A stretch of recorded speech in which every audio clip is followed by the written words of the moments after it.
मनुष्य की महानता और सफलता उसके गुण, उसकी मेधा से मापी जाती है, फिर क्यों किसी के जीवन पर उसके जन्म, जाति और कुल की छाप लगा दी जाती है गुरुदेव? जब विश्वामित्र राजकुल में जन्म लेकर ब्रह्म ऋषि बन सकते हैं, जब आचार्य द्रोण ब्राह्मण कुल के होकर क्षत्रियों को ललकार सकते हैं, जब मेरे महान गुरु परशुराम एक ब्राह्मण होकर शस्त्र धारण कर सकते हैं, तो फिर इस सूत पुत्र के साथ अन्याय क्यों गुरुदेव? क्यों ऐसा होता है कि यदि एक सूत पुत्र वेद की ऋचा सुन ले तो उसके मुख में पिघला शीशा भर दिया जाता है? क्यों किसी शूद्र को शिक्षा के अधिकार से वंचित रखा जाता है? क्यों मेरे भाई शोण को मार दिया गया था? क्योंकि उसने वेद पाठ करने का दुस्साहस किया। क्यों एक क्षत्रिय की उदंडता को उसका साहस माना जाता है और एक सूत की वीरता को उसका दुस्साहस? क्यों गुरुदेव? क्यों क्यों क्यों क्यों क्यों? जिन ब्रह्मदेव के दिव्यास्त्र आपने मुझे सौंपे, उन्होंने सृष्टि की रचना में क्या कोई भेदभाव किया? जन्म से लेकर अभी शरण में आने तक सदैव अपमान सा आपके चरणों में आया तो लगा कि हाँ, मुझ में भी प्राण है। आपकी छत्रो छाया से वंचित नहीं होना चाहता था गुरुदेव। ये कारण सम्मान से जीवन जीने का अधिकार चाहता था, इसलिए जीवन में पहली बार असत्य कहा। परंतु आपके प्रति मेरी श्रद्धा, मेरी शिक्षा के प्रति मेरी निष्ठा और मेरे कर्म के प्रति मेरी आस्था में किंचित भी असत्य नहीं है गुरुदेव। आपके इस शिष्य ने आपकी हर शिक्षा, हर परीक्षा को ईश्वर का प्रसाद मानकर ग्रहण किया और आज ये राधे सगर्व आपका श्राप भी स्वीकार करता है। किंतु इतना निवेदन अवश्य करूंगा कि मेरा सूत पुत्र होना मेरे अधिकार में नहीं था। इतना अवश्य कहूंगा कि आपने मुझे उस भूल के लिए श्राप दिया जिस पर मेरा कोई वश नहीं था गुरुदेव। तुम्हारा तुम्हारे जन्म पर वश नहीं था, मैं जानता हूं, परंतु तुम्हारा वश कर्म पे तो था और तुम्हें श्राप तुम्हारे असत्य बोलने के कर्म के कारण मिला है। नहीं गुरुदेव, एक सूत पुत्र को श्राप मिला क्योंकि उसका जन्म ब्राह्मण कुल में नहीं हुआ, क्योंकि एक सूत होने के पश्चात भी उसने सम्मान से जीवन जीना चाहा, अपना अस्तित्व बनाना चाहा, इसलिए एक सूत पुत्र को श्राप मिला। अपने गुरु से सत्य ना बोलने की भूल तुमसे हुई है कर्ण, और एक गुरु ने अपने शिष्य का सत्य जाने बिना उसे श्राप दे दिया। ये भूल परशुराम कर बैठा।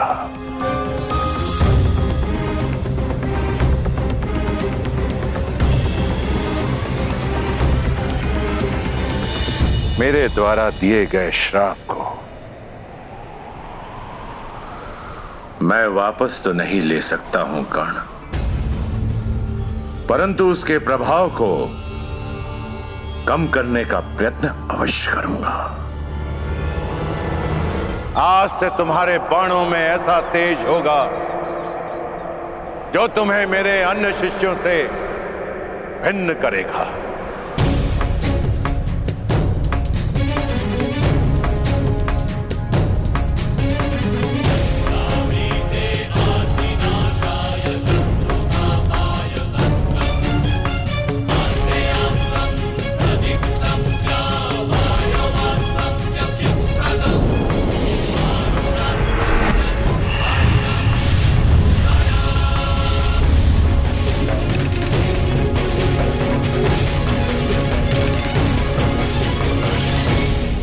ये मेरा सबसे शक्तिशाली दिव्यास्त्र है, परंतु ब्रह्मास्त्र से अधिक नहीं।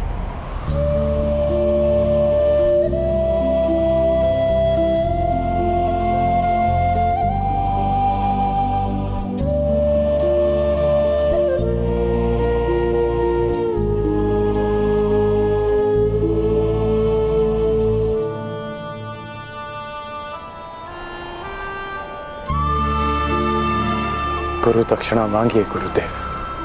गुरु दक्षिणा क्या मांगू मैं तुमसे कर्ण? सब कुछ तो मैंने तुमसे ले लिया है,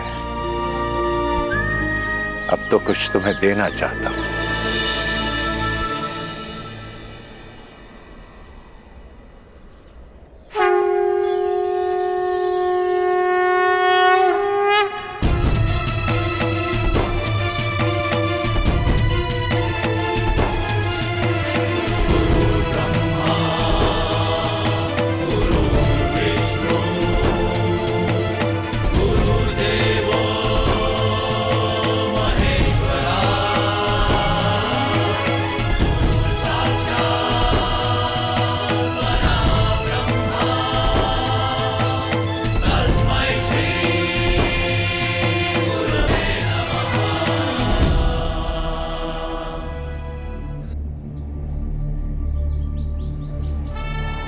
ये मेरा दिव्य धनुष है विजय। जब तक ये धनुष तुम्हारे हाथों में रहेगा, संसार का कोई भी योद्धा तुम्हें पराजित नहीं कर पाएगा कर्ण। जाओ पुत्र, जाओ, इस अभिशापित जीवन को स्वीकार करो। जन्म की पीड़ा और शाप का ताप सहकर भी तुम संसार के आकाश में सूर्य के भांति चमको।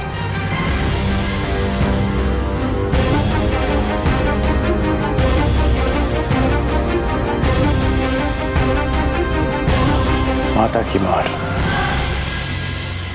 संसार का सबसे बड़ा प्यार होता है, और गुरु का श्राप भी महादेव के प्रसाद से कम नहीं। और आपका ये श्राप, ये राधेकरण अमृत समझकर स्वीकार करेगा। इतिहासकरण का नाम स्वयं में कैसे समाहित करेगा मैं नहीं जानता, लेकिन एक बात का वचन देता हूं कि आपको आपके इस शिष्य पर सदैव गर्व होगा।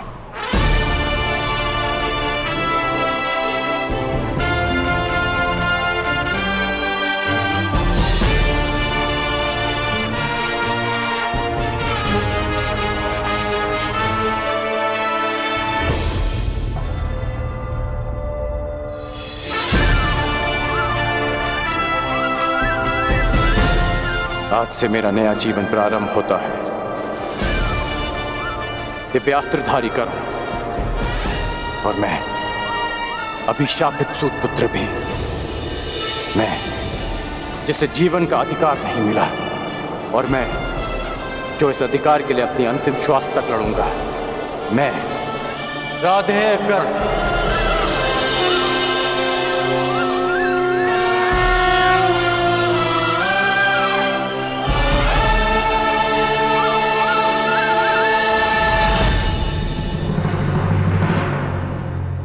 परशुराम शिष्य, हस्तिनापुर के राजगुरु, महायोद्धा प्रतापी आचार्य द्रोण पधार रहे हैं।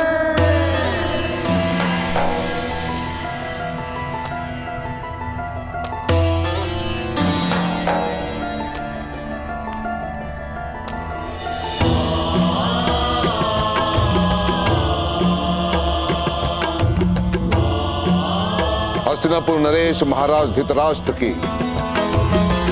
जय हो। आपके स्वर से लगता है कि रंगभूमि कुमारों के प्रदर्शन के लिए तैयार है। जी महाराज, 105 योद्धा हस्तिनापुर के आकाश में अपने शस्त्र बल का तेज फैलाने के लिए प्रस्तुत है। और इतना नहीं महाराज, हस्तिनापुर की जनता अपने राजकुमारों के स्वागत के लिए आतुर है, प्रतीक्षा कर रहे हैं कि वे कब आएंगे। समय आ गया है जब मेरे पुत्र अपनी योग्यता का प्रदर्शन करेंगे। समय की चाल में आहट नहीं होती महाराज, किंतु वेग की भांति वो चलता है। कल की ही बात लगती है कि नन्हे कौरव और पांडव इसी महल के आंगन में उद्दंडता करते फिरते थे और आज शक्ति का प्रदर्शन करने के लिए प्रस्तुत हैं। भाग्यशाली है भीष्म जो अपने पुत्रों का ये रूपांतरण देख सकता है। सौभाग्यशाली तो हस्तिनापुर है ताचरी, जिसे आपकी छत्र छाया मिली।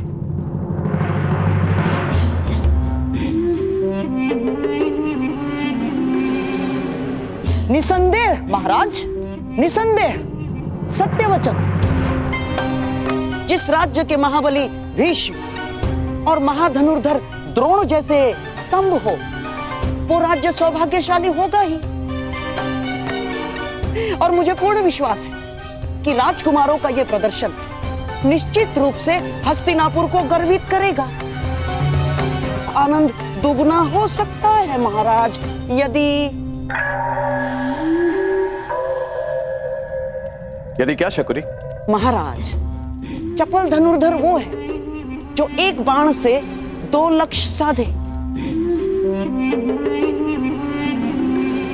और चतुर राजनेता वो है जो एक ही आयोजन से 2 प्रयोजन सिद्ध करे। आपका तात्पर्य क्या है गंधार नरेश? यही कि क्यों न इस प्रदर्शन को एक मैत्रीपूर्ण प्रतियोगिता का रूप दे दिया जाए और कल की रंगभूमि में जो विजेता होगा उसे क्यों न युवराज घोषित कर दिया जाए महाराज। प्रतिस्पर्धा प्रतिद्वंदियों के बीच होती है गंधार नरेश, भाइयों के बीच नहीं। इस प्रदर्शन का लक्ष्य है राजकुमारों की क्षमता को परखना, युवराज का चयन नहीं। मैं तो केवल एक सुझाव दे रहा था महामहिम, और यदि मैं भूल नहीं रहा, यदि मुझे विस्मरण नहीं हुआ है, तो स्वयं आपने ही महाराज को वचन दिया था। जिस दिन दोनों राजकुमारों ने सामर्थ्य और ज्ञान प्राप्त कर लिया, उस दिन होगी प्रतिस्पर्धा और उनकी क्षमता के आधार पर हस्तिनापुर अपना नया राजा नियुक्त करेगा। अब जब महागुरु द्रोण ने घोषणा कर ही दी है कि 105 राजकुमारों का प्रशिक्षण पूर्ण हो गया है, तो क्यों हस्तिनापुर को युवराज सुख से वंचित रखा जाए? इस राजसभा को अगले सम्राट के दर्शन क्यों न कराए जाए? ना, फिर भी ये एक केवल सुझाव मात्र है, सुझाव मात्र। यदि महाराज धृतराष्ट्र इस प्रतियोगिता को अनुमति दे तो।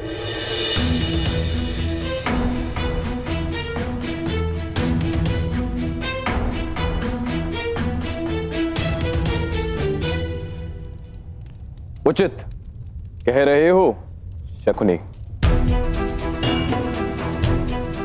इस सुझाव पर विचार किया जा सकता है। निश्चित रूप से हस्तिनापुर को युवराज की आवश्यकता है। निश्चित रूप से युवराज की आवश्यकता है महाराज, किंतु चयन के लिए प्रतिस्पर्धा विकल्प नहीं। महामहिम का कथन सत्य है महाराज। इन 105 भाइयों को एक साथ मिलकर हस्तिनापुर की रक्षा करनी है।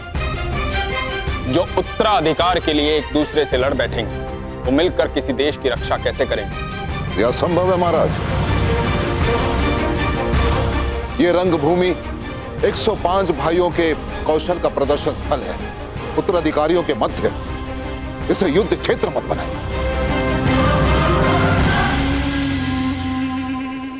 यदि रंगभूमि के इस आयोजन से युवराज के चयन का प्रयोजन सिद्ध होता है तो इसमें खोट क्या है आचार्य? खोट केवल इतना है गंधार नरेश कि कहीं भाइयों के बीच का खेल रक्त रंजित स्पर्धा में न बदल जाए। महामहिम भीष्म बिल्कुल ठीक कह रहे हैं। आचार्य, वो क्षत्रिय कैसा जो युद्ध से भयभीत हो जाए, और वो राजकुमार कैसा जो अपने राज्य की रक्षा के लिए घाव खाने से पीछे हट जाए? और क्या गुरु द्रोण को अपने शिष्यों पर इतना भी विश्वास नहीं कि वे तनिक पीड़ा सह सकेंगे? और क्या महामहिम भीष्म को अपने कुल के रक्त की परीक्षा लेना क्या इतना कठिन प्रतीत हो रहा है? क्यों? जो गंगा पुत्र भीष्म अपने केवल वचन के लिए आजन्म ब्रह्मचारी रहे, जिन्होंने अपने दिए हुए वचन के लिए मृत्यु को स्वयं से आज तक दूर रखा, क्या ऐसे महामहिम महाबली गंगा और शांतनु पुत्र भीष्म हस्तिनापुर के सिंहासन को एक सशक्त, समर्थ, सक्षम और सुरक्षित हाथों में नहीं देखना चाहेंगे?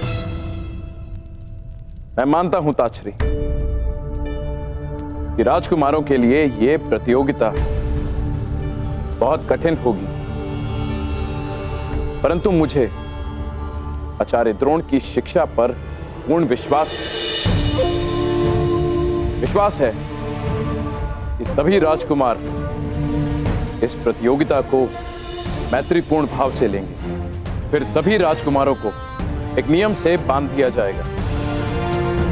यदि किसी भी राजकुमार ने दूसरे राजकुमार का रक्त बहाया तो उसे अपात्र घोषित कर दिया जाएगा। इस नियम के प्रभाव से आपकी चिंता का हल भी निकल आएगा और हस्तिनापुर को उसका युवराज भी मिल जाएगा। कहिए ताचरी, क्या ये उचित नहीं?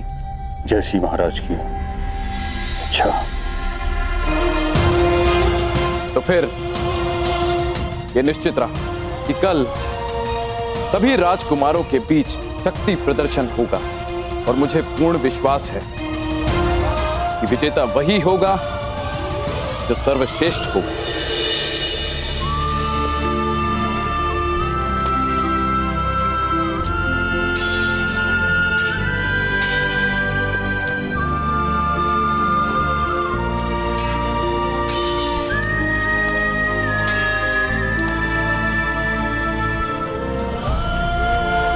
सावधान रहना, मेरे प्राण का सामना करो।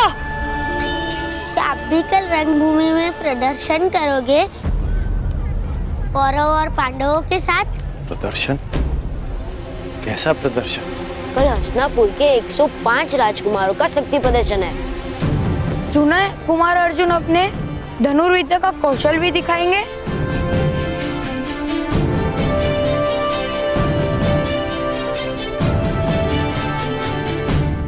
कल की प्रतियोगिता में कौन किसके साथ द्वंद्व करेगा यह निश्चय आप करेंगे। प्रतियोगिता पक्षपात रहित होनी चाहिए महामहिम। आप आचार्य द्रोण पर संदेह कर रहे हैं गंधार नरेश? नहीं महामहिम, कदापि नहीं। मैं तो केवल मानवीय निर्बलता की बात कर रहा हूं। कितना भी प्रयास कर लीजिए, घुटना पेट की ओर ही मुड़ता है और ना चाहते हुए भी एक माता अपने पुत्र के पक्ष में ही बोलती है महामहिम।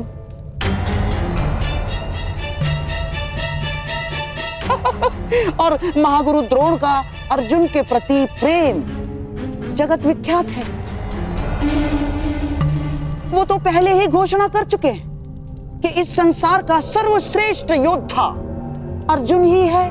बस कीजिए गांधार नरेश शकुनी, आप द्रोण के न्याय भाव पर आक्षेप लगा रहे हैं जो उचित नहीं है। नहीं आचार्य, नहीं, मैं तो वो कह रहा हूं जो कल सारा हस्तिनापुर कहेगा। तो आप चाहते क्या हैं? मैं तो केवल महाराज को यह निवेदन करना चाहता हूं कि द्वंद्व के प्रतियोगियों का निर्णय कोई मनुष्य ना करे। तो फिर कौन करेगा शकुनी? वो जिसमें पक्षपात का भाव ना हो।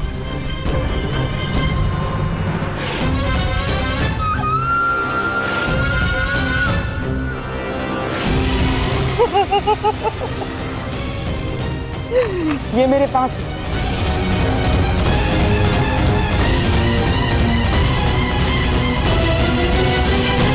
मैं भी कल रंगभूमि में जाकर कौरवों और पांडवों के बीच अपना प्रदर्शन करूंगा और ऐसे ऐसे तलवारबाजी करूंगा। मूर्ख, अज्ञानी, हमारे जैसे छोटे लोगों को दिन में स्वप्न देखने का अधिकार नहीं है। ये रंगभूमि राजपुत्रों के लिए है, तुम्हारे लिए नहीं है पुत्र। तुम लोहार के पुत्र हो, लोहार का काम करो, छोड़ो ये तलवार वलवार चलाना। अपनी निर्बलता और उस पर क्यों थोप रहे हो? हर बालक का अधिकार होता है अपना भविष्य चुनने का, अपना भाग्य स्वयं लिखने का।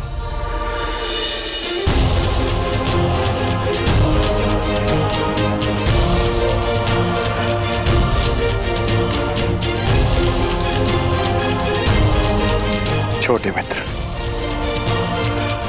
कभी स्वप्न देखना मत छोड़ना और उसे पूरा करने का परिश्रम करना भी मत छोड़ना। कौन से देश से आए हो मित्र? मनुष्य का भाग्य उसके जन्म से ही निश्चित हो जाता है, यही नीति है। यदि यही नीति है तो इस नीति को बदल दूंगा मैं।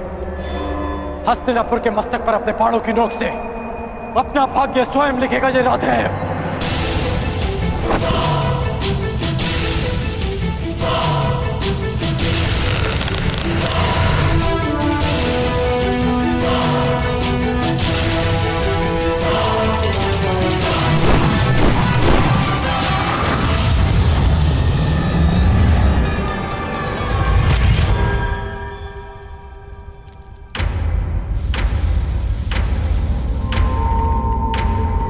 ये हस्तिनापुर की राजसभा में किसने आक्रमण किया? यह आक्रमण नहीं, किसी के आगमन का संदेश है। आचार्य द्रोण, इस बाण पर गुरु परशुराम का चिन्ह है। परंतु महामहिम, गुरु परशुराम के 2 जीवित शिष्य आप और मैं इस राज्यसभा में उपस्थित हैं, तो फिर यही प्रश्न मुझे विचलित कर रहा है आचार्य द्रोण।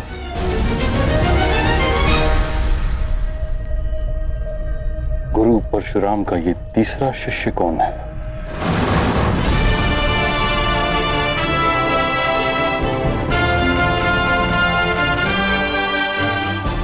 अब समय है कौशल के प्रदर्शन का।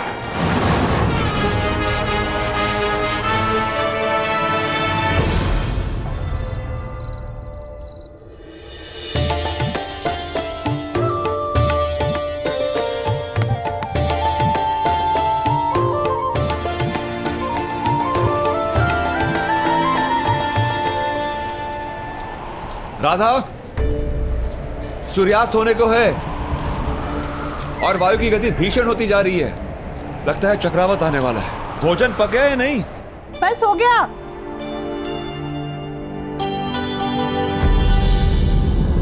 हे महादेव, ये किस धुन में खो गई मैं?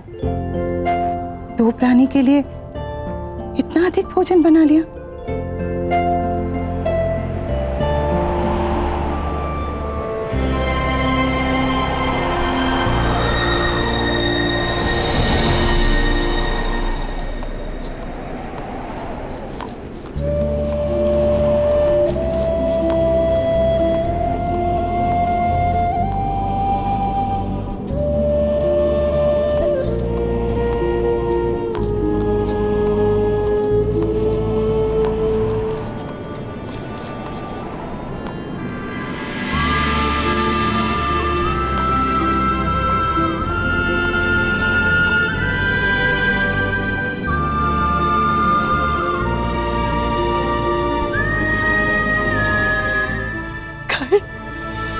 राधे कर्ण माता,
तुम आ गए पुत्र। हाँ माँ, मैं आ गया।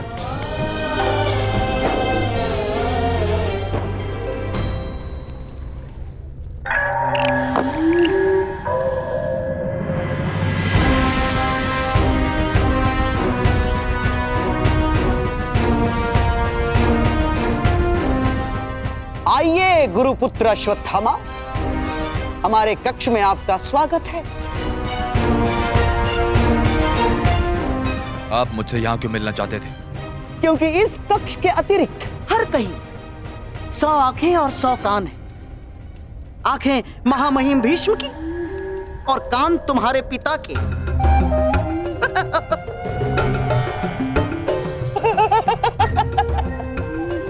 और यहाँ इस कक्ष में हमारी बात सुनने और देखने वाला कोई नहीं।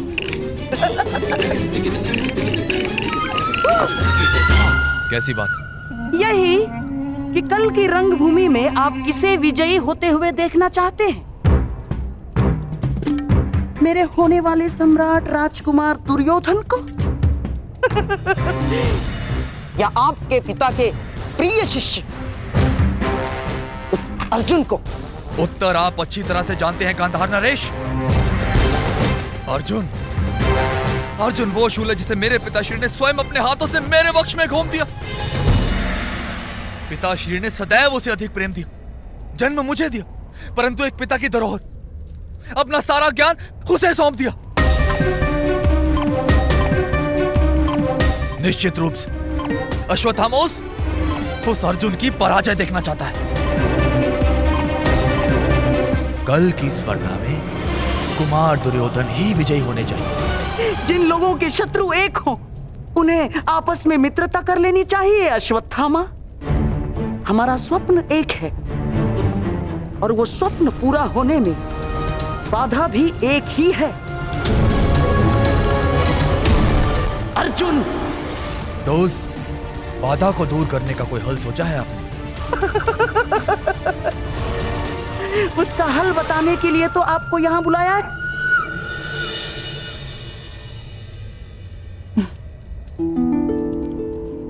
क्यों? आश्रम में भरपेट भोजन नहीं मिलता था? मिलता था, परंतु उसमें माता के हाथ का स्वाद नहीं था।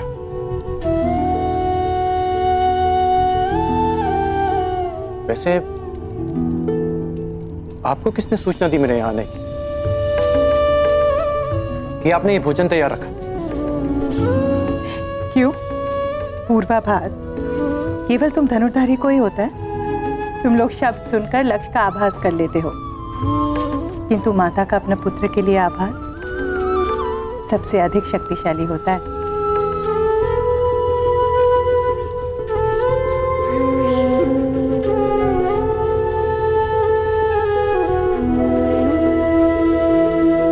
माता जानती है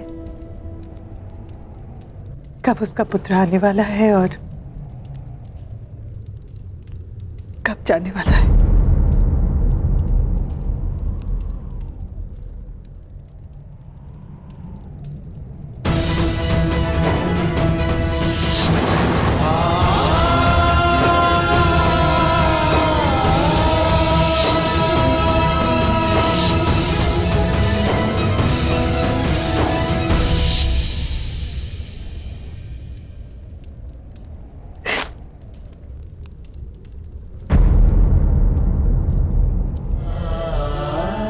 आभास भले ही ना हो, एक भाई की जाने की पीड़ा एक भाई को भी कम नहीं होती मां।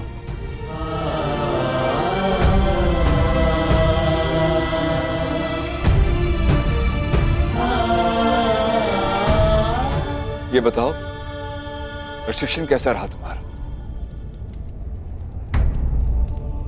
गुरुदेव को अधिक सताया तो नहीं? आप विषय को टाल रहे हैं।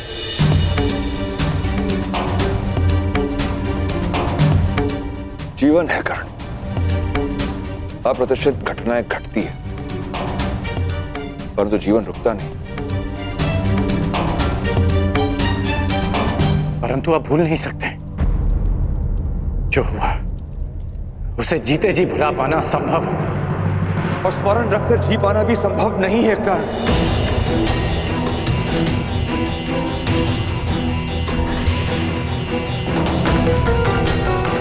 वो क्षत्रिय हैं, राजकुल के लोग हैं, उनके पास बल है, अधिकार है। हम छोटे लोग हैं कर्ण, ना हमारे पास विरोध का बल है, ना ही प्रतिकार का अधिकार। और उनके पापों का दंड ईश्वर देगा उन्हें। भगवान, ईश्वर, विधाता, कब तक न्याय पाने के लिए उनके सहारे बैठे रहेंगे आप लोग? न्याय मांगा नहीं जाता, उसे छीन लिया जाता है। माता, आप तो वासुदेव कृष्ण को भी ईश्वर का रूप मानती हैं ना?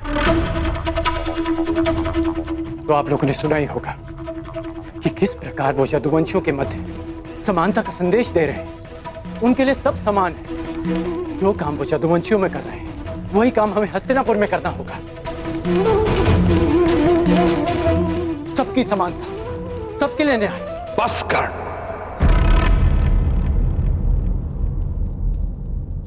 तनिक नहीं बदले तुम, परंतु पिताश्री, तुम एक सूत पुत्र हो।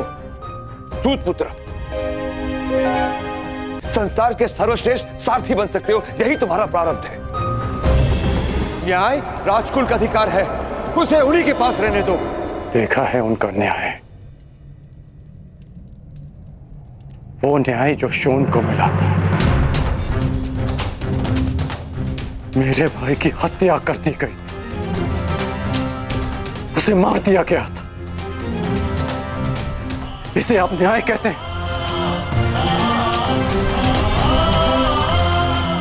न्याय और सत्य से भागते हैं आप लोग। इसलिए नहीं कि आप लड़ नहीं सकते, बल्कि इसलिए कि आप लड़ना ही नहीं चाहते।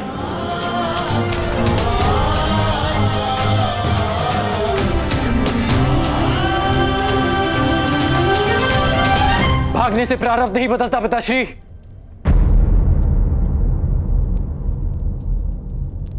आपका राधे नहीं भागेगा माता, नहीं भागेगा। आपको स्मरण है ना, आपने मुझसे शोन की हत्या का प्रतिकार मांगा था, सबके लिए न्याय मांगा था।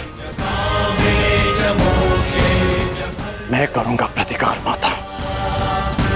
शोन को न्याय मिलेगा, हम सबको न्याय मिलेगा। और अगर नहीं मिला तो मैं उस न्याय को अपने बाणों से छलनी कर, अपने रथ से बांधकर घसीटता हुआ आपके चरणों में ले आऊंगा। ये मेरा वचन है आपसे।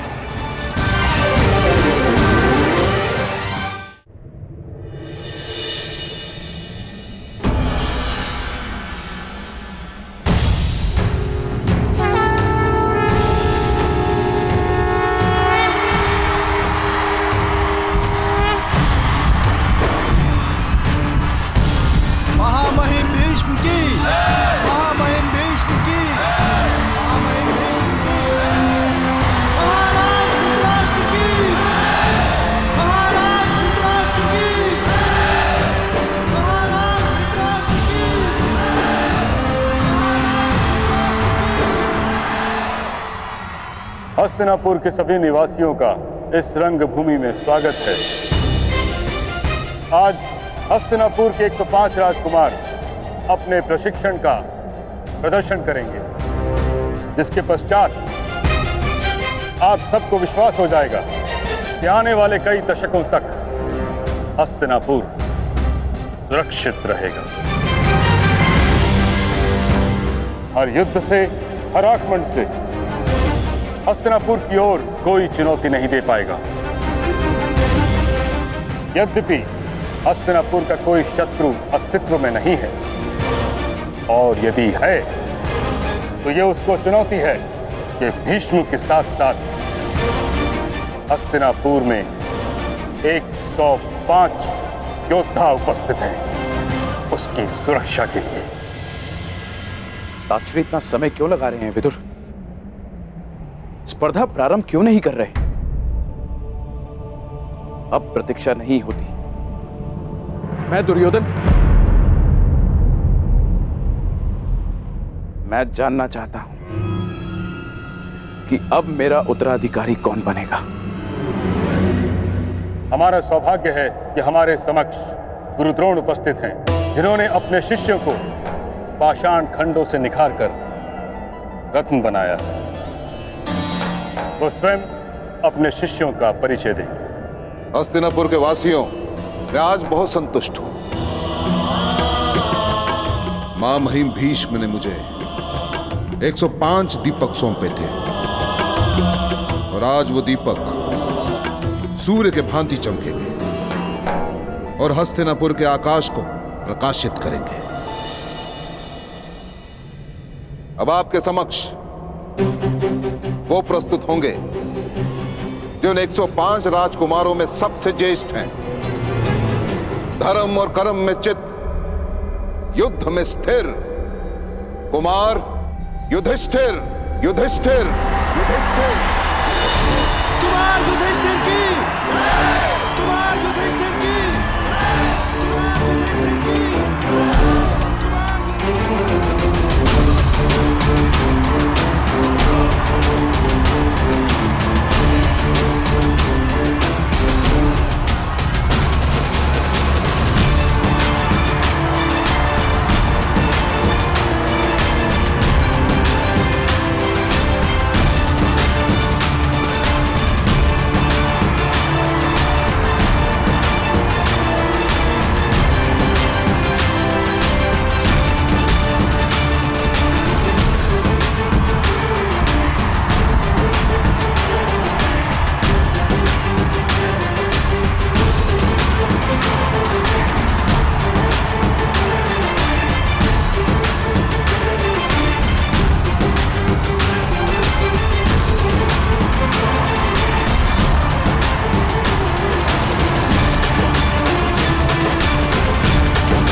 आप सबके समक्ष प्रस्तुत होंगे हस्तिनापुर नरेश महाराज धृतराष्ट्र के सौपुत्र, जिनका नेतृत्व अजय योद्धा, गदा युद्ध में प्रवीण महाराज कुमार दुर्योधन। दुर्योधन कुमार दुर्योधन की, कुमार दुर्योधन की, कुमार दुर्योधन की, कुमार दुर्योधन की, कुमार दुर्योधन की।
ये स्वर कैसा कुंती?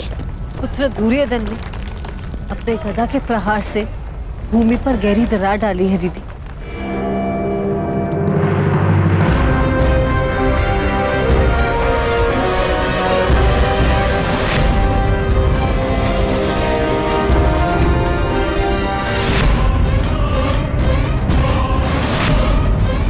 युवराज दुर्योधन की,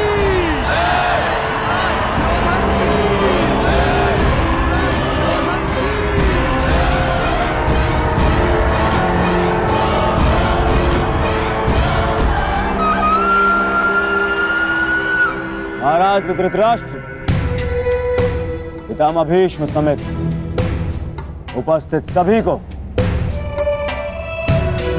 दुर्योधन का प्रणाम।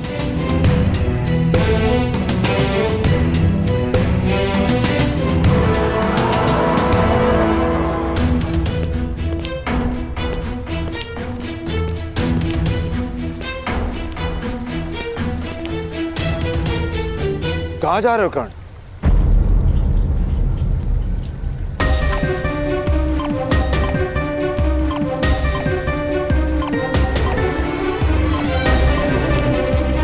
उत्तर आप जानते हैं, कुमारों का प्रदर्शन देखने जा रहा हूं।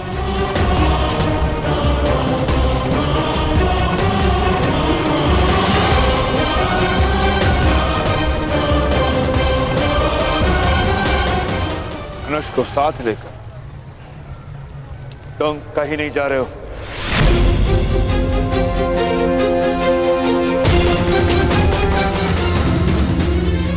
धनुष को साथ लेकर तुम कहीं नहीं जा रहे हो।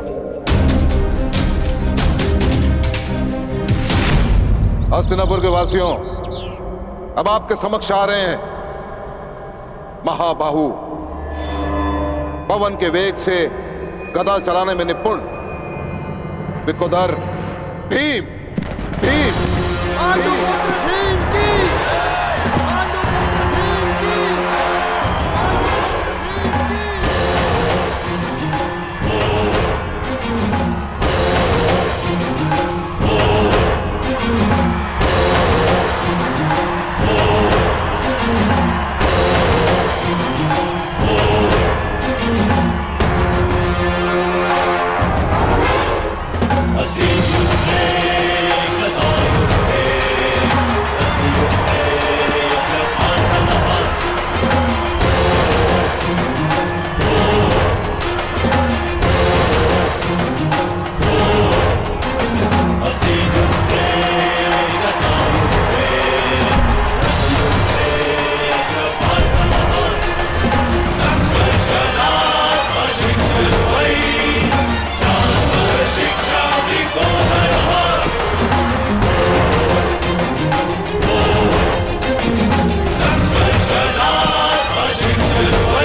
कुंती, ये गर्जना कैसी? पुत्र भीम ने दुर्योधन की बनाई दरार को अपने बल से भर दिया है।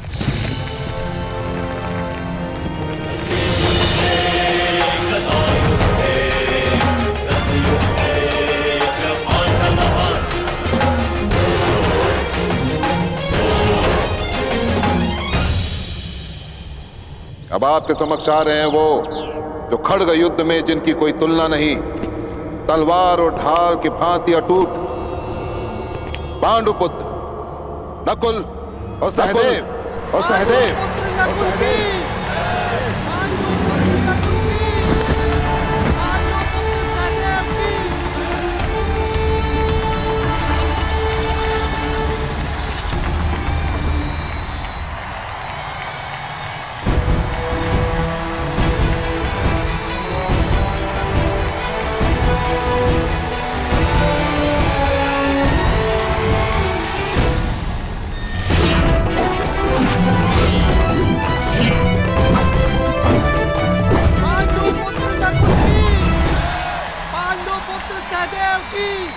और अंत में हस्तिनापुर वासी स्वागत करें उस योद्धा का जिसके धनुष्य के प्रत्यंचा में मेघों की गर्जन है, जिसके बाणों में चक्रवात का वेग है, जिसके कौशल में इंद्र का तेज है। स्वागत करें पांडुपुत्र अर्जुन का, पांडुपुत्र अर्जुन का, पुत्र अर्जुन का।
प्रदर्शन प्रारंभ हो गया है पिताश्री। अपने पुत्र को जाने की आज्ञा दीजिए। अपने पुत्र को जाने की आज्ञा दे देता ही अधिरथ, परंतु अपने कुल की सीमा भूल चुके एक मूर्ख को आज्ञा नहीं दूंगा। अब भी समय है कर्ण, क्षत्रियों के साथ अपनी तुलना करना बंद कर दो। जिनके बीच हम बैठ नहीं सकते, उन्हें ललकारने का स्वप्न देखना बंद कर दो। यदि तुम वहां पर गए और कुछ कर बैठे तो क्या अनर्थ होगा, उसकी कल्पना तक नहीं कर सकते तुम।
कुंती, सभी राजकुमार रंगभूमि में प्रवेश कर चुके हैं, तो अब द्वंद्व प्रारंभ होगा ना?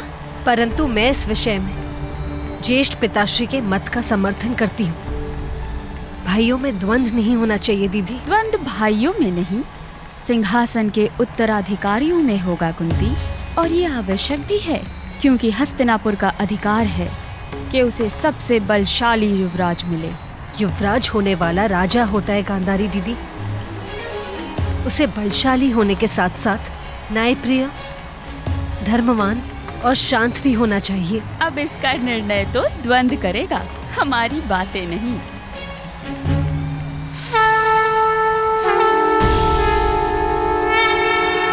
और अब राजकुमारों के बीच द्वंद्व होगा, और जो राजकुमार इस स्पर्धा में सफल होगा उसे इस स्पर्धा का विजेता घोषित किया जाएगा। और यह द्वंद्व किस किस के मध्य होगा, इसका चयन पासों के आधार पर होगा।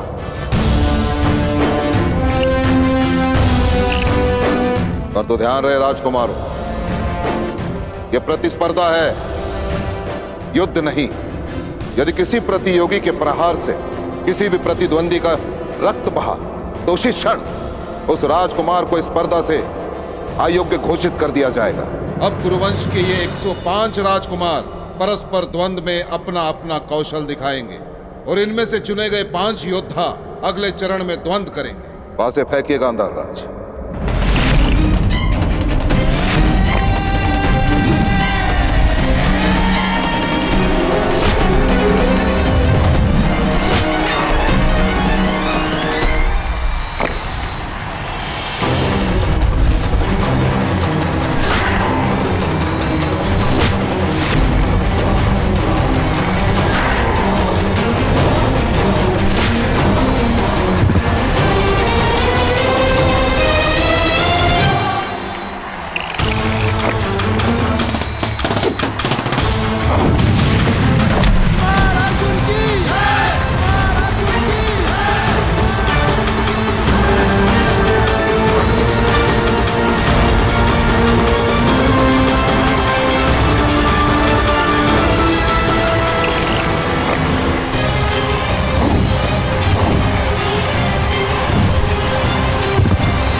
मैत्रीपूर्ण स्पर्धा है। दुर्योधन का प्रहार घातक सिद्ध हो सकता था। हुआ तो नहीं ना भ्राताश्री। नियम अनुसार यदि रक्त बहता तो मैं अयोग्य सिद्ध होता। दिखाइए कहां है रक्त।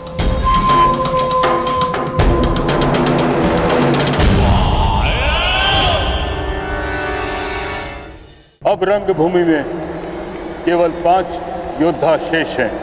अर्जुन, युधिष्ठिर, भीम, दुशासन और दुर्योधन। अंतिम चरण में इन सब में द्वंद्व होगा। अरे काका, आप अभी तक यहीं हो? सारा हस्तिनापुर रणभूमि में है। अंतिम चरण प्रारंभ हो गए और अर्जुन अपना कौशल्य दिखाने वाले हैं।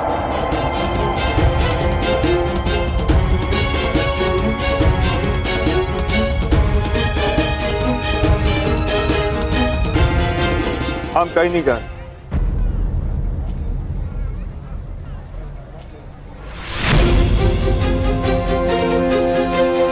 सुना नहीं कर्ण? भीतर जाओ।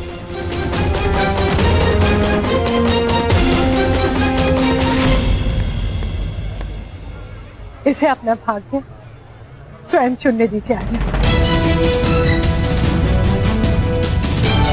राधा, पुत्र मुंह में इतनी अंधी हो गई हो कि अपने पुत्र के प्राण का मोह नहीं बचा। उसे रोकने के स्थान पर उसे उकसा रही हो तुम। जिस न्याय के लिए इसने प्रशिक्षण लिया उसे पानी से जाने दीजिए आर्य। कोई कहीं नहीं जाएगा। भीतर चलो।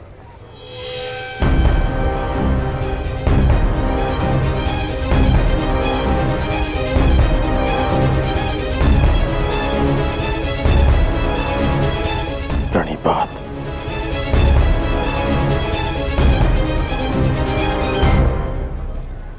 यदि जाना ही था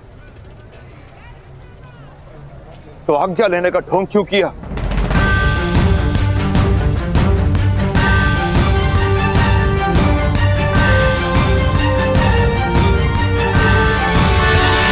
आज्ञा अधिरथ के पुत्र ने अपने पिता से मांगी थी और उसका पालन भी किया।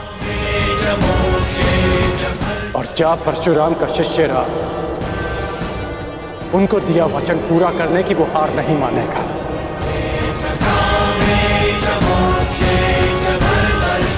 आपने सूत पुत्र कर्ण को रोका था, परंतु परशुराम शिष्य राधेय को आज्ञा मिल चुकी है।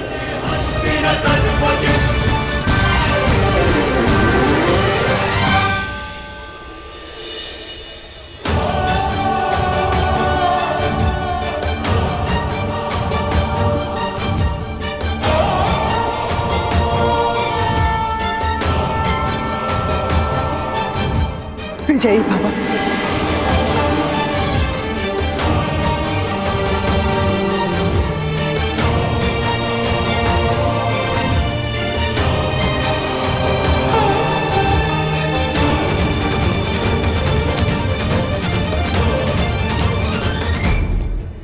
शेष बचे 5 राजकुमारों के बीच अंतिम चरण का युद्ध होगा। क्रमांक के आधार पर पहला क्रमांक मिलता है युधिष्ठिर को, दूसरा दुर्योधन को, तीसरा अर्जुन को, चौथा दुशासन को और 5वां भीम को। पासे फेंकिए गांधार राज। अब बताओ मेरे पास हो, किस किस के बीच द्वंद्व होगा?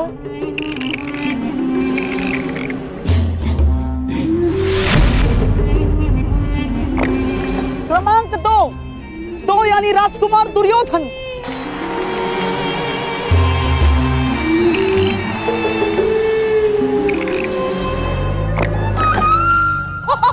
क्रमांक 4 यानी राजकुमार दुशासन।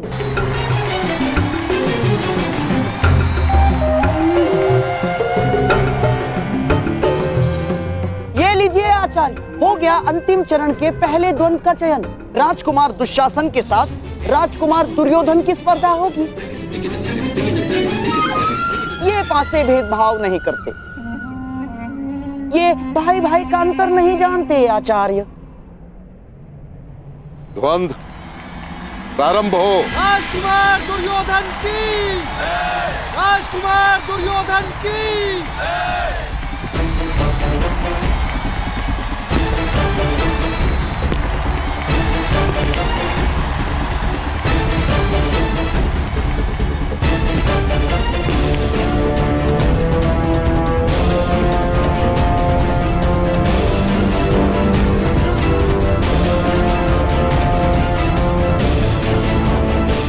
क्षमा कीजिए आचार्य, परंतु मैं अपने ज्येष्ठ भ्राता पर प्रहार नहीं करूंगा।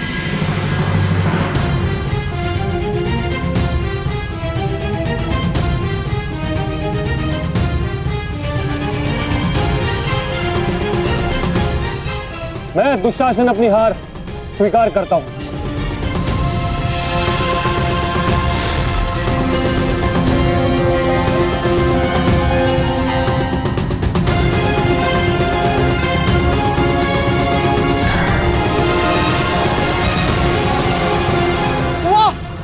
इस संसार में जहां एक छोटी सी विजय के लिए भाई भाई का गला काट देता है, वहां भाई भाई का ऐसा प्रेम शताब्दियों तक ये भाई भाई का प्रेम स्मरण रहेगा।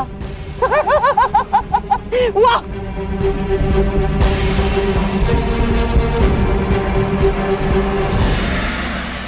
अरे देखो देखो, ये तो वही योद्धा है जो हमें कल मिला था। मुझे छोटा मित्र कहता है। इसने कल आकाश में इतना ऊंचा बाण चलाया, इतना ऊंचा बाण चलाया कि हम देख ही नहीं पाए। ये अवश्य स्पर्धा में भाग लेगा। मित्र, आप अवश्य विजय होंगे। वचन दीजिए हमें, आप विजय होंगे। इससे वचन पूर्ति की आशा मत करो बालक, क्योंकि अपने दिए वचन भूल जाने का रोग है इसे।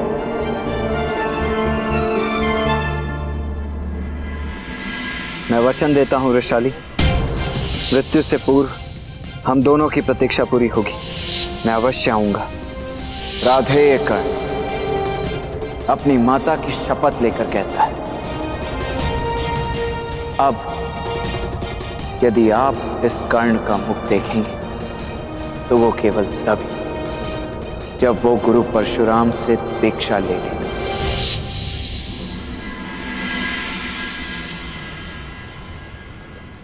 मुझे अपने सारे वचन स्मरण है, जो पूरे कर पाया वो भी, जो अभी पूरे करने हैं वो भी स्मरण है। माटी से सना मेरी मित्र का वो मैला हाथ जो उसने मुझे नहीं सौंपा, स्वयं मेरे लिए। मैं कर्ण के लिए बंधन नहीं बन सकती, उसके जीवन का सबसे बड़ा दुख नहीं बन सकती मैं। मुझे क्षमा कर दीजिएगा माता।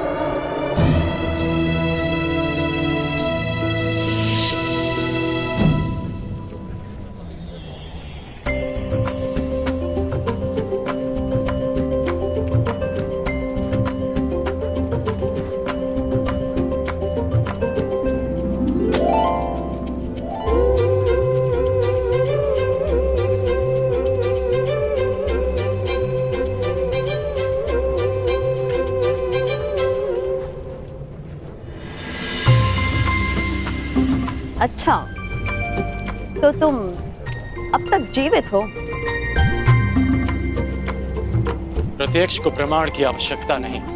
तो अपने वचन के अनुसार अब तुम संसार के सर्वश्रेष्ठ धनुर्धर हो। बताओ, प्रमाण कैसे दूं? प्रमाण देने का केवल एक ही उपाय है, एक ही स्थान है, ये तुम्हारे समक्ष।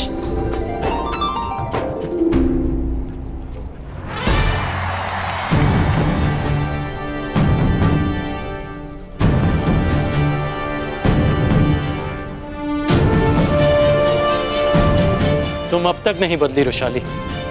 परंतु मैं देखना चाहती हूँ कि अपने वचन के अनुरूप तुम बदले हो या नहीं। आओ दिखाता।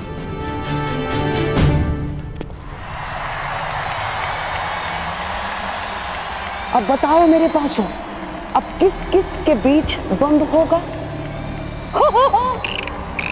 गंधार नरेश, ये तो निश्चित है कि आपके पासे सही चयन कर रहे।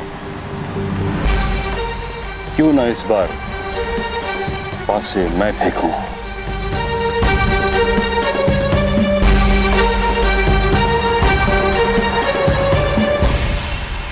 हाँ हाँ महामहिम, क्यों नहीं।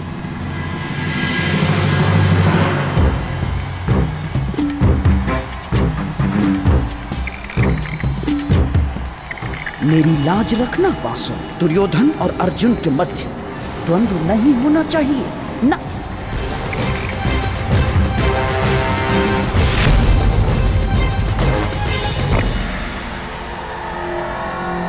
क्रमांक 2।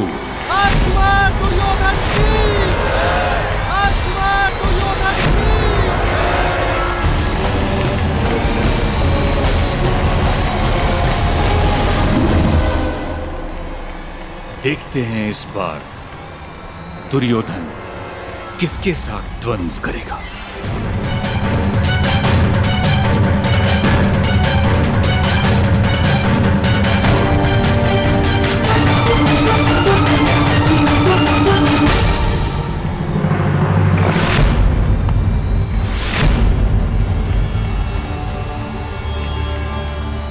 तीन नहीं, 5 मेरे प्रिय पासों, 5।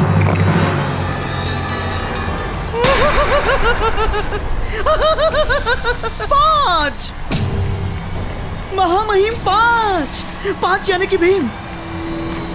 अब भीम और दुर्योधन के मध्य द्वंद्व होगा महामहिम।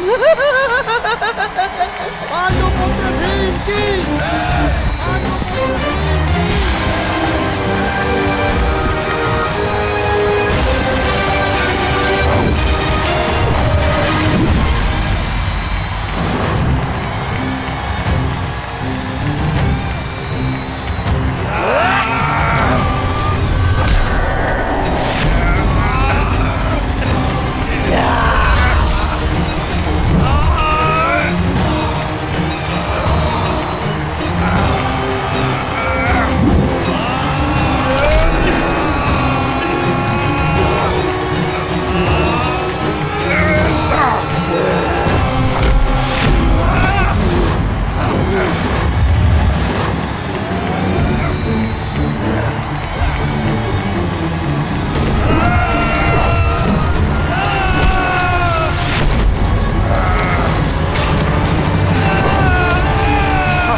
मेरी बताई हुई योजना से डिगना मत मेरे प्रिय ना। भीम को मारने के अवसर मैं तुम्हें अवश्य दूंगा, अवश्य। किंतु इस समय मेरी बताई हुई बात पर टिके रहना तुम।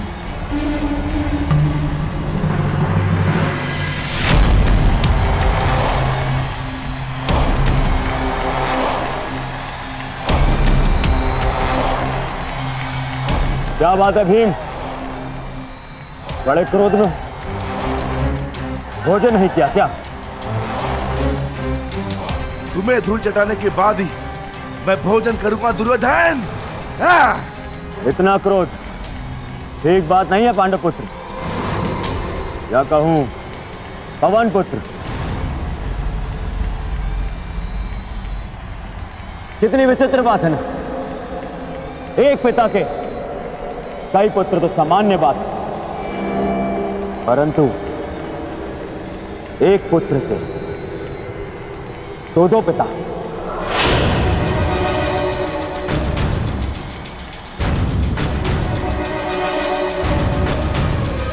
बड़ी असामान्य बात है ना, पर तुम्हारे लिए असामान्य कैसे?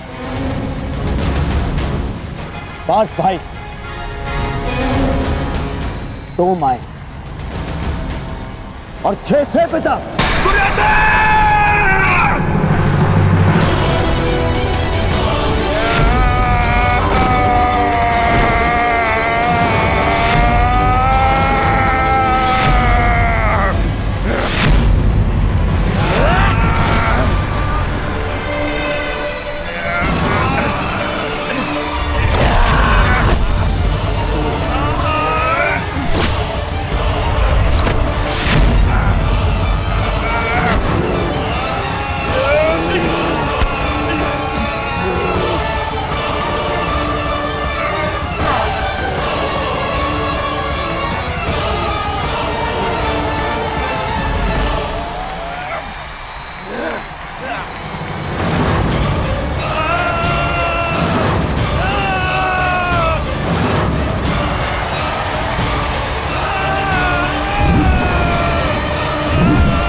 छोड़ो दुर्योधन को।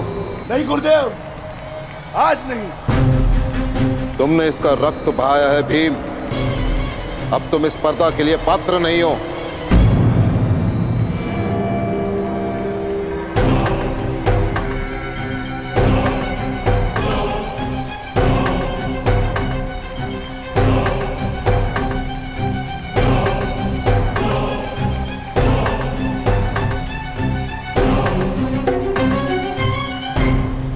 महामहिम, अब पासे फेंकने की बारी मेरी है।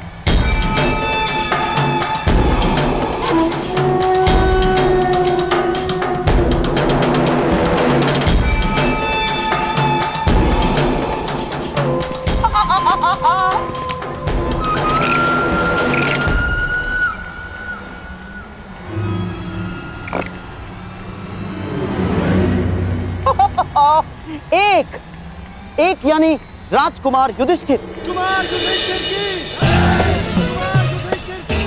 एक योद्धा को हराने का सबसे बड़ा मंत्र है उसकी एक भुजा को दूसरी भुजा से लड़वा दो।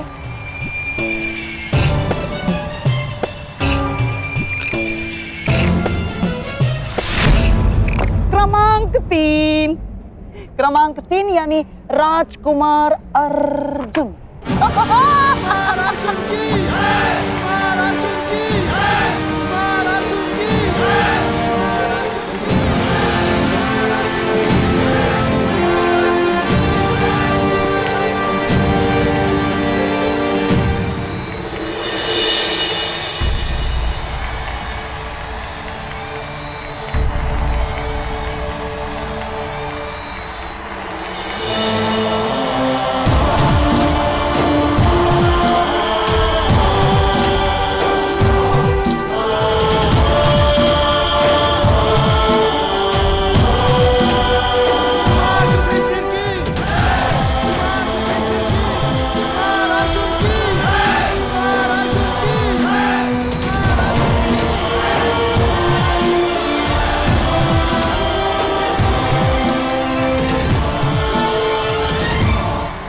युद्ध आरंभ हो।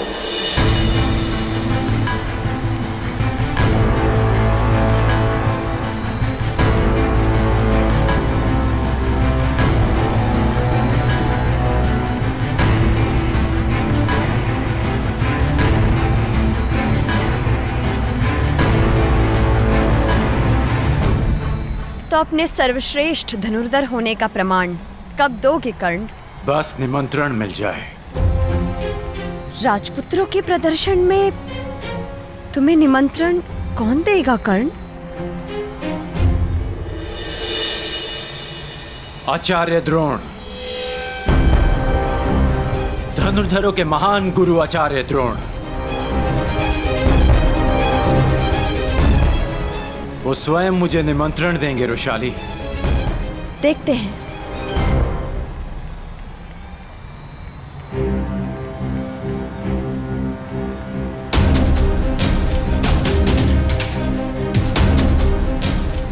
जिसने मेरा गुरु बनना स्वीकार कर दिया था, वो आज स्वयं मेरे गुरु भाई हैं।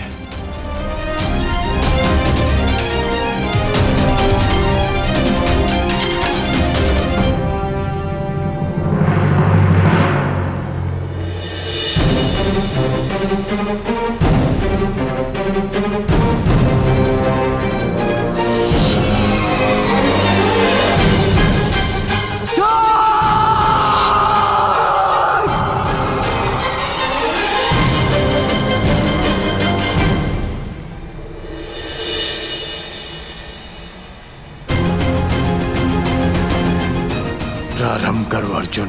राधे कर्ण अपने सबसे बड़े प्रतिद्वंदी का कौशल देखना चाहता है।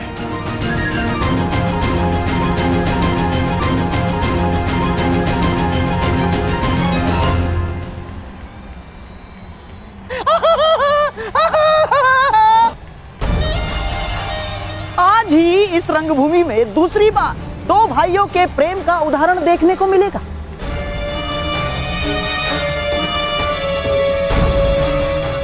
पहले दुशासन ने अपने भाई के विरुद्ध द्वंद्व अस्वीकार कर दिया, अब कदाचित अर्जुन भी वही करेगा।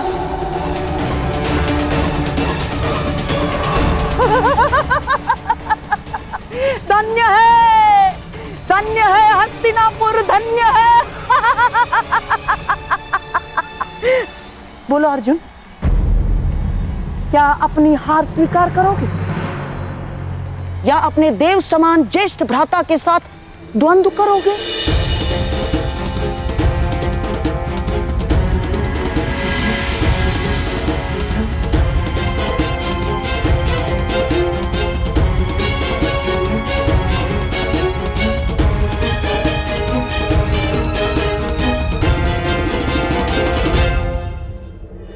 आगे बढ़ो अर्जुन, आक्रमण करो। मुझसे युद्ध करना इस समय तुम्हारा कर्तव्य है। इस समय तुम्हारे प्रहार मुझे आनंदित करेंगे, लज्जित नहीं। मैं आप पर आक्रमण कैसे कर सकता हूं ज्येष्ठ भ्राता?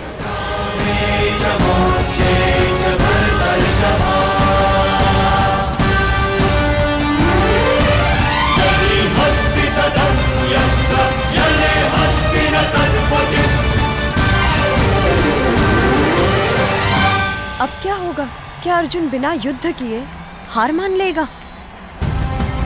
अर्जुन का नहीं जानता, परंतु जितना कुमार युधिष्ठिर को समझता हूं, वो इस बाधा का हल अवश्य निकाल लेंगे।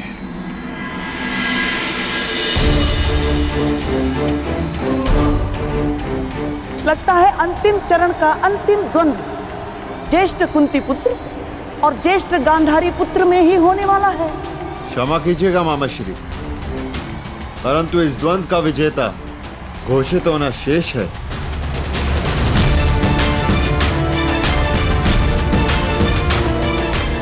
अर्जुन, मुझसे पहले तुमने जिन्हें पराजित किया, जिन पर बाण चलाए, वो भी तुम्हारे भ्राता ही थे।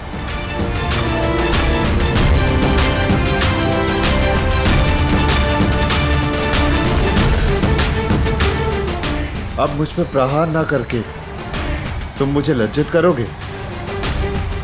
मेरे मन में सदैव ये भार रहेगा कि मेरे अनुज ने पक्षपात किया है।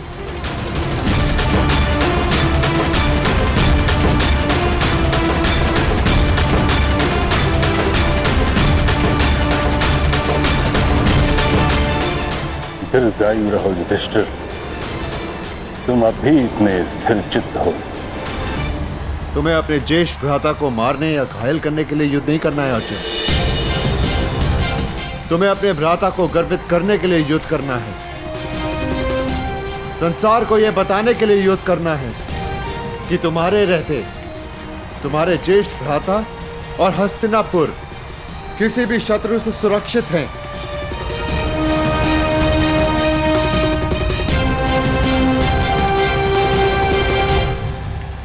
धनुष उठाओ अर्जुन।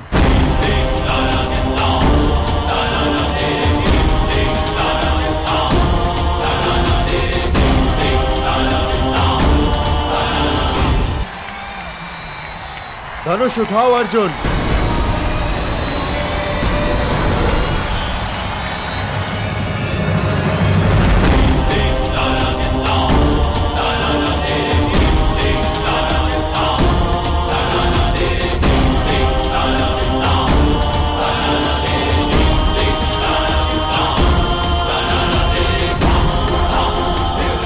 तुम मुझ पर प्रहार नहीं करोगे, परंतु मेरे प्रहारों से खुद को बचाओगे तो अवश्य।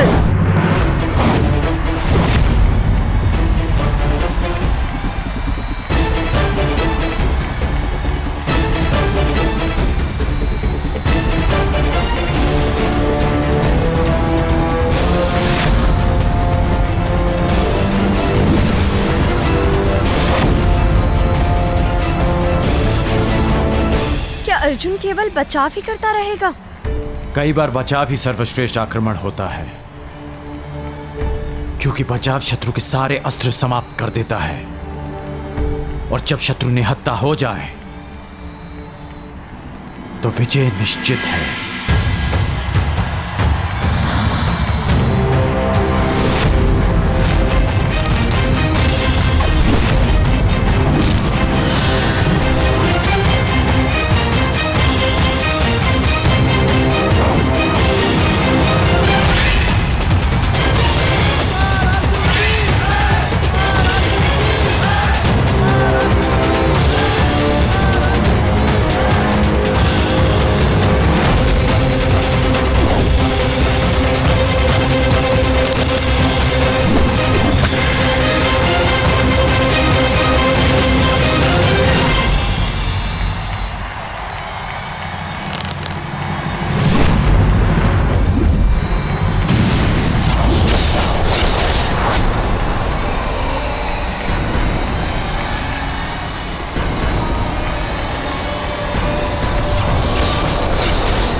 ज्येष्ठ भ्राता, यदि अगला बाण चला तो लक्ष्य आपकी छाती होगी, इसलिए यह युद्ध यहीं समाप्त करने की अनुमति चाहता हूं। अनुमति है।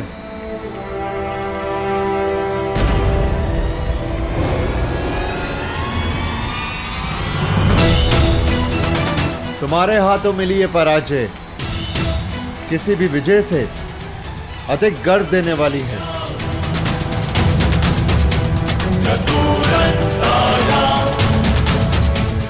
अर्जुन से मैं अपनी हार स्वीकार करता हूं आचार्य।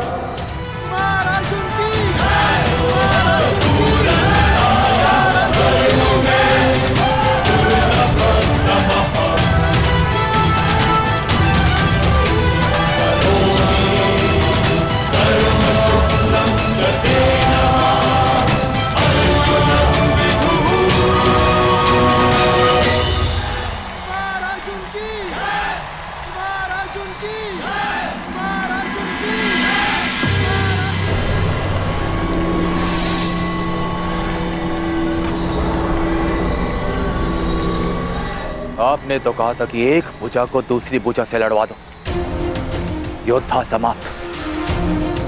परंतु यहां तो एक भुजा दूसरी भुजा को सहारा देके और प्रबल कर रही है। आप नहीं चाहते थे कि कुमार दुर्योधन और इस अर्जुन के मध्य में द्वंद्व। हाँ, मैं अवश्य चाहता था कि दुर्योधन को अर्जुन का सामना ना करना पड़े, परंतु ये जानता भी था कि कदाचित ऐसा ही होगा। इसीलिए आपसे सहायता की मांग की है, गुरुपुत्र अश्वत्थामा। स्मरण है ना आपको क्या करना है? तो अब इस अर्जुन को अपने माया जाल के व्यू में फंसाने के लिए तैयार रहो अश्वत्थामा। अब इस रंगभूमि में ऐसी धूल उड़ेगी कि मेरे प्रिय होने वाले सम्राट के हाथों अर्जुन धूल चाटेगा।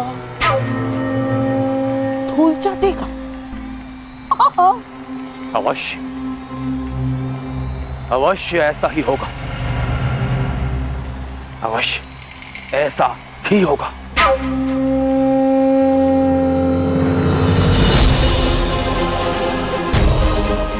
बधाई हो अर्जुन, और आपको भी बधाई हो आचार्य द्रोण कि आपने मेरे लिए एक श्रेष्ठ प्रतिद्वंदी तैयार किया है।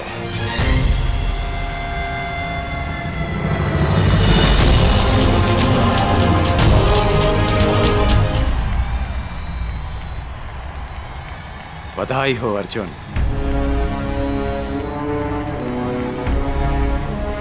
और आपको भी बधाई हो आचार्य द्रोण कि आपने मेरे लिए एक श्रेष्ठ प्रतिद्वंदी तैयार किया है। अब समय है अंतिम द्वंद्व का, जो कुमार दुर्योधन और अर्जुन के बीच होगा।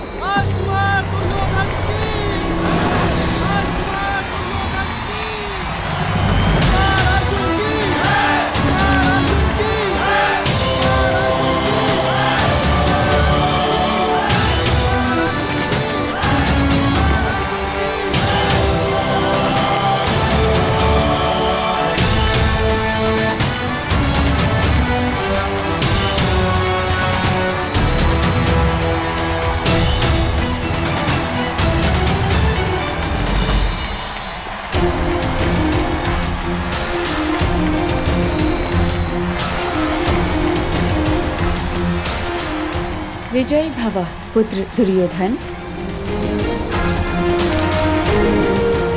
अपने गुरु की शिक्षा की लाज रखना अर्जुन पुत्र।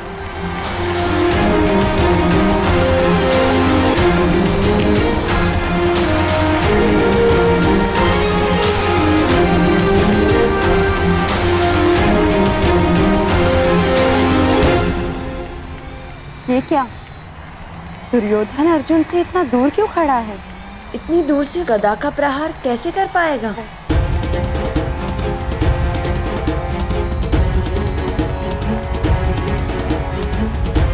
कुछ तो है। लगता है दुर्योधन युद्ध के लिए गदा नहीं, कोई और नीति प्रयुक्त करेगा।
मुझे फूंक से उड़ा देने का स्वप्न देखा था ना आपने।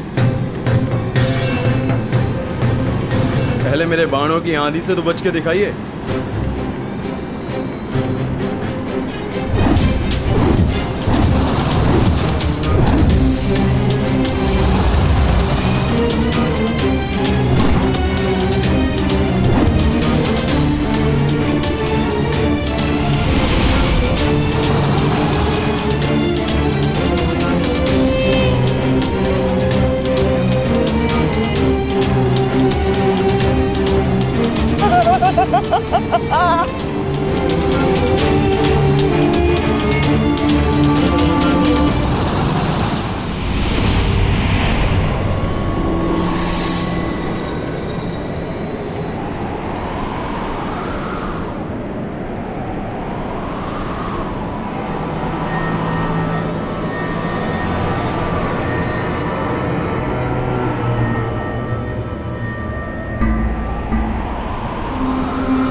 ये अचानक चक्रवात कहां से आ गया?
क्या धनुर्धरों के पास चक्रवात को काटने का कोई उपाय नहीं? उपाय है शैलास्त्र, परंतु उसके लिए चक्रवात के भार होना होता है जो अर्जुन नहीं है, या फिर ध्यान स्थिर करना पड़ता है जो दुर्योधन अर्जुन को नहीं करने देगा। अर्थात विजय दुर्योधन की होगी। विजय तो अर्जुन की ही होगी, बस उसे शांत और स्थिर रहने की आवश्यकता है।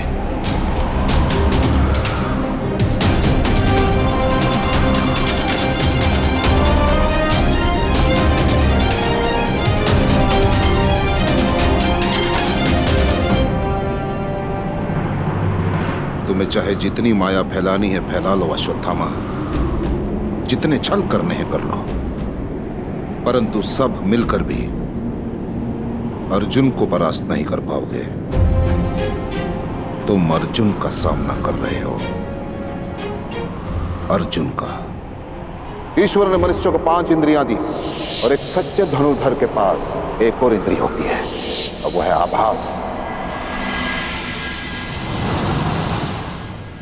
लक्ष्य को भेदने वाले के लिए कुछ भी असंभव नहीं। ध्वनि तुम्हारे कान सुनेंगे और तुम्हारे हाथ बाण चलाएंगे।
शिशिरास्त्र।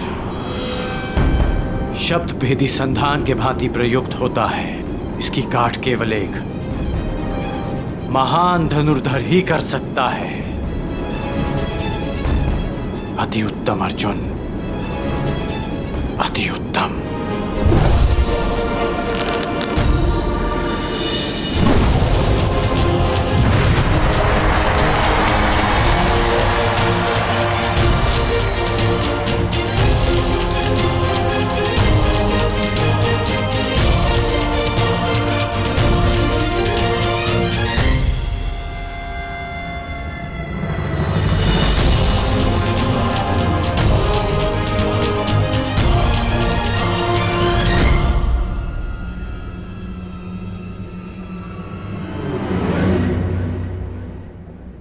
द्वंद्व में कौन जीता कुंती?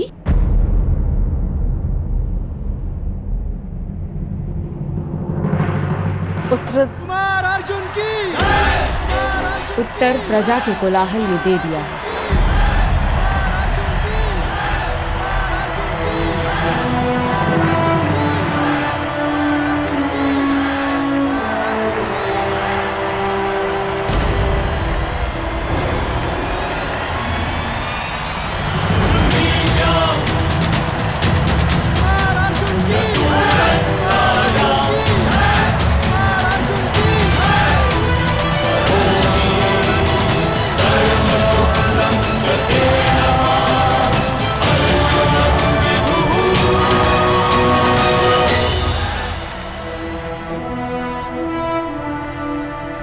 दुर्योधन सुरक्षित तो है ना विदुर?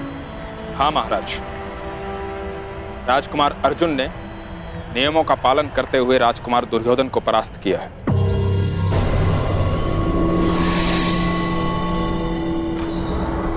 आज की रंगभूमि का विजेता पांडु पुत्र धनुर्धारी अर्जुन को घोषित किया जाता है।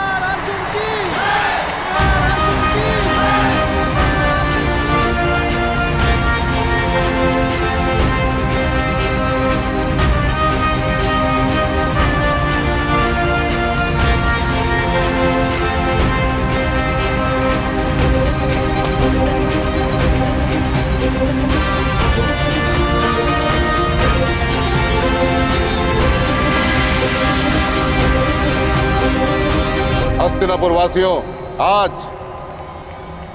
अर्जुन मेरे विश्वास पर अपने बाणों से सत्य की मुद्रा छाप।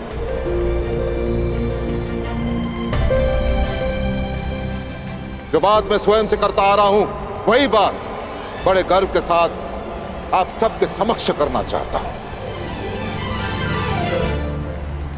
कि अर्जुन जैसा धनुर्धर इस संसार में ना कोई है, ना ही भविष्य में कोई होगा।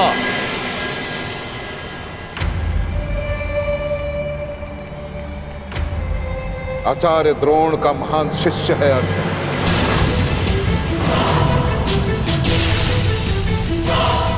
इस संसार का सर्वश्रेष्ठ धनुर्धर है अर्जुन।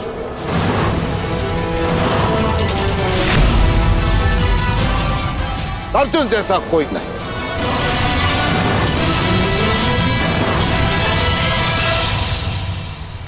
और यदि है तो मैं द्रोण उसे चुनौती देता हूं। उसे ही क्या, मैं संपूर्ण संसार को चुनौती देता हूं कि यदि अर्जुन से श्रेष्ठ धनुर्धर है तो मेरे समक्ष प्रस्तुत करें।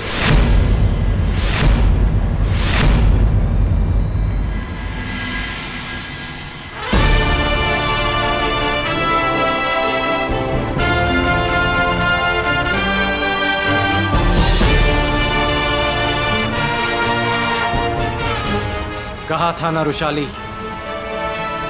कि आचार्य द्रोण स्वयं मुझे आमंत्रण देंगे।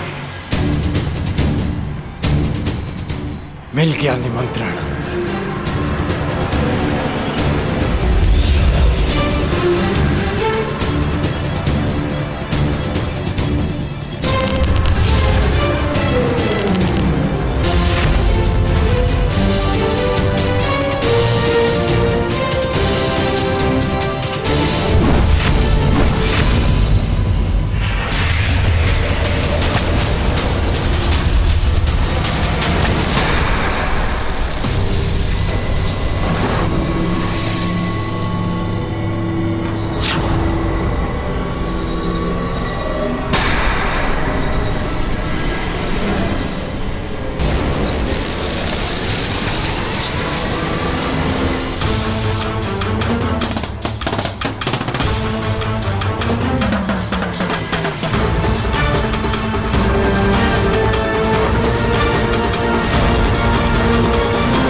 शिशिरास्त्र की काट करने वाला ये धनुर्धर कौन है?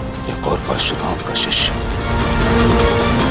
किसने इस द्वंद में विघ्न डालने का दुस्साहस किया है? ये बाण किसने चलाया? मैंने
हस्तिनापुर के राजपुत्रों के रंगभूमि में किसने आमंत्रित किया तुम्हें? उत्तर दो।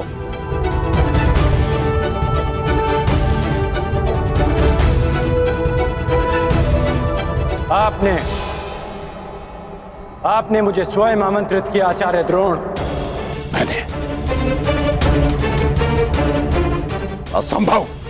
वो धनुष ही क्या जिसकी प्रत्यंचा में टंकार ना हो, वो घुंघरू ही क्या जिसके स्वर में झंकार ना हो, वो ऋण ही कैसा जिसको चुकाने में आभार ना हो, और वो द्वंद ही क्या जिसकी चुनौती स्वीकार ना हो।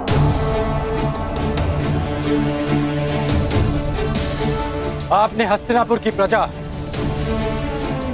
और माननीय अतिथियों के मध्य चुनौती दी थी, मैंने तो मात्र उसे स्वीकार किया है।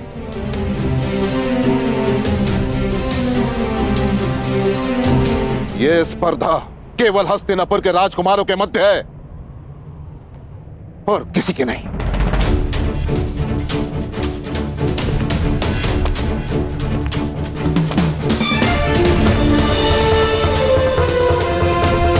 जब तक ये द्वंद्व राजकुमारों के मध्य था, मैं दर्शकों के मध्य बैठा रहा। जब तक आपके वचन अर्जुन की प्रशंसा करते रहे, मेरे बाण मौन थे।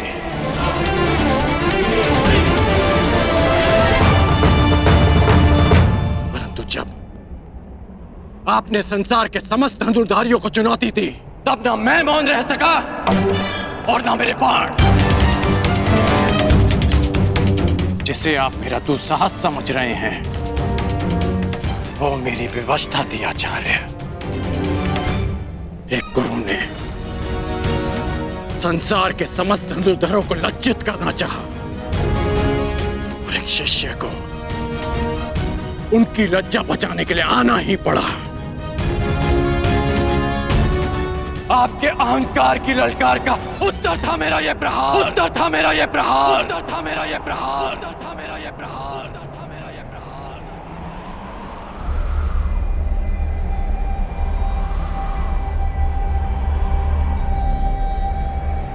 मैं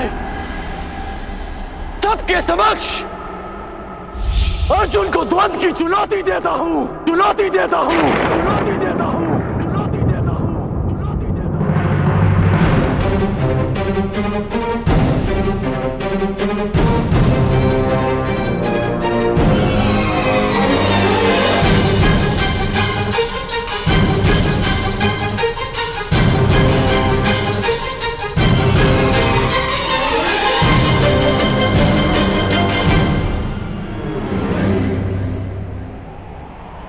मेरे आने का संदेश कल राजसभा में मिल ही गया होगा आपको।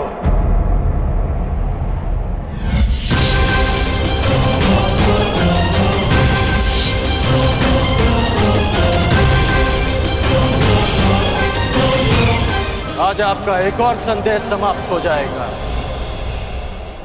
कि संसार का सर्वश्रेष्ठ धनुर्धर आपका प्रिय अर्जुन, अर्जुन।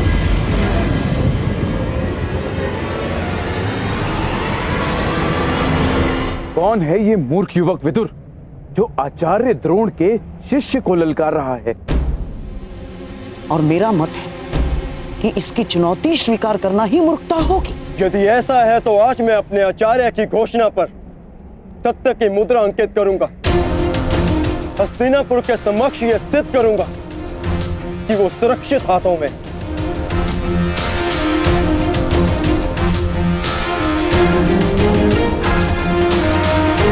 यदि तुम्हारे यहां आने का कार्य आचार्य की पुकार है